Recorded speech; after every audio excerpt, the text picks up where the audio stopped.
जय हिंद साथियों, नमस्कार। मैं लोकेंद्र, मध्य प्रदेश पुलिस, और हमारे साथ हैं अरविंद सर। और आज का जो मेन टॉपिक है ये आपका पेंशन का लेके है। जैसा कि आपको पता है हमारी ओपीएस, एनपीएस और यूपीएस। आज का जो टॉपिक रहने वाला है यूपीएस। जितने भी सरकारी कर्मचारी हैं उनसे हम वार्तालाप करने वाले हैं इस वीडियो में। और अगर आप सरकारी गवर्नमेंट नौकरी की तैयारी कर रहे हैं तो कहीं ना कहीं उसके मुद्दे पे बात करने वाले कि यूपीएस काफ़ी हद तक सही है या गलत है। अगर गलत है तो उसमें कौन से पॉइंट गलत हैं, अगर उसमें सुधार होना चाहिए तो क्या सुधार होना चाहिए, कहाँ पे संशोधन की ज़रूरत है, क्या इसकी मांग चल रही है, लोग ओपीएस को ही क्यों मांग रहे, ओपीएस में इतना खास क्या है। तो अब हम टॉपिक पे आते हैं। जैसा कि आपको पता है कि जितने भी सरकारी कर्मचारी हैं और इससे पहले जो कर्मचारी रहे हैं, 2004 से पहले जो रिटायरमेंट हुए या 2004 से पहले जो भर्ती हुए, उन्हें ओपीएस, ओल्ड पेंशन स्कीम के तहत लाया जाता था। और उसमें क्या था कि अंतिम महीने की जो सैलरी आपकी बनती थी उसका आधा आपका सैलरी बन जाती थी।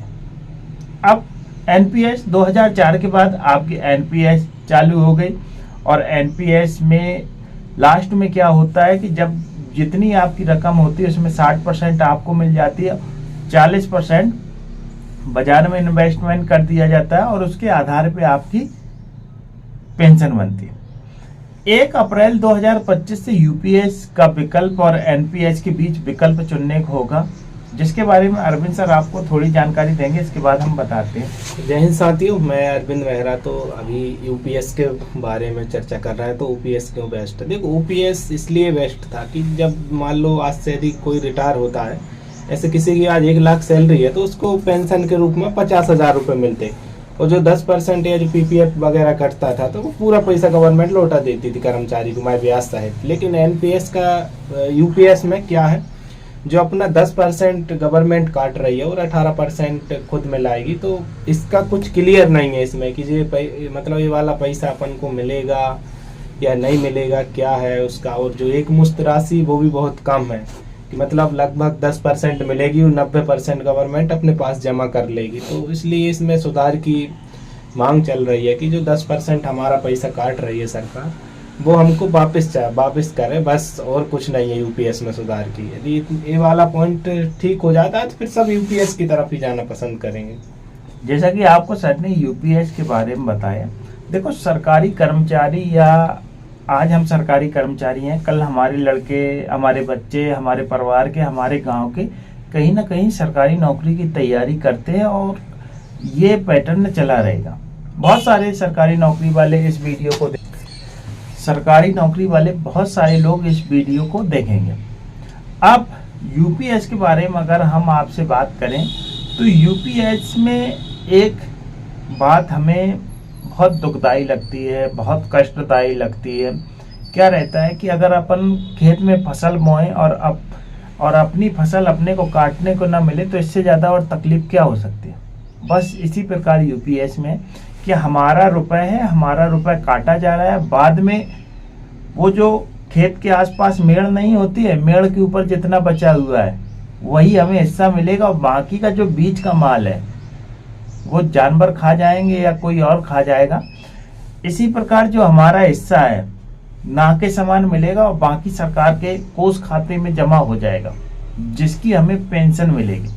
अगर हम पूरी यूपीएस की बात करें तो यूपीएस की जो 1 अप्रैल 2025 से चालू होने वाली है, इसका मेन टॉपिक जिसमें सरकार 10% हमारी सैलरी कटेगी, 18.5% सरकार जमा करेगी। मतलब अगर 28.85% जमा किया जाएगा।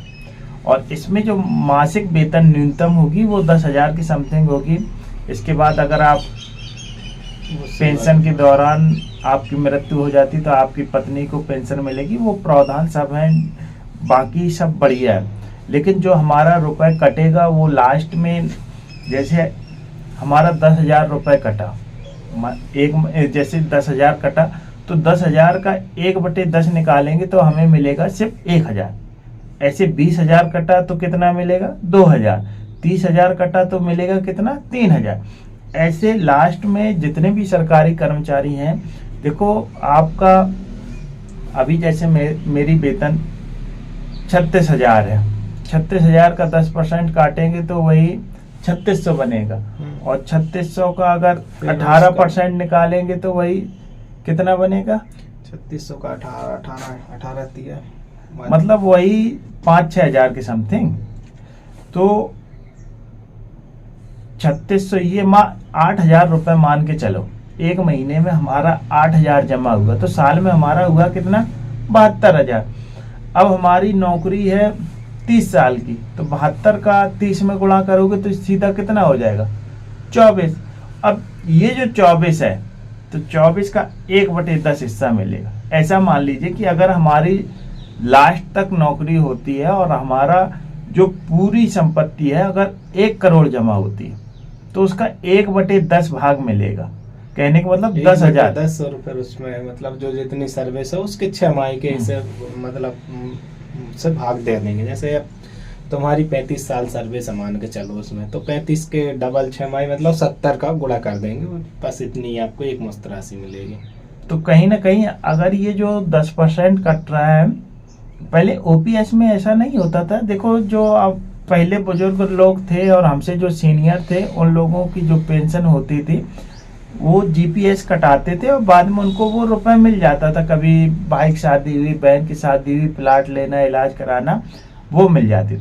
तो यूपीएस में अगर इतना सुधार होता है कि जो हमारा धन जमा हो रहा है पूरा हमें 100% मिल जाए, ऐसा नहीं कि एनपीएस में जैसे 60% मिलता है 40%, या तो पूरा हिस्सा हमें मिल जाए तो यूपीएस बढ़िया।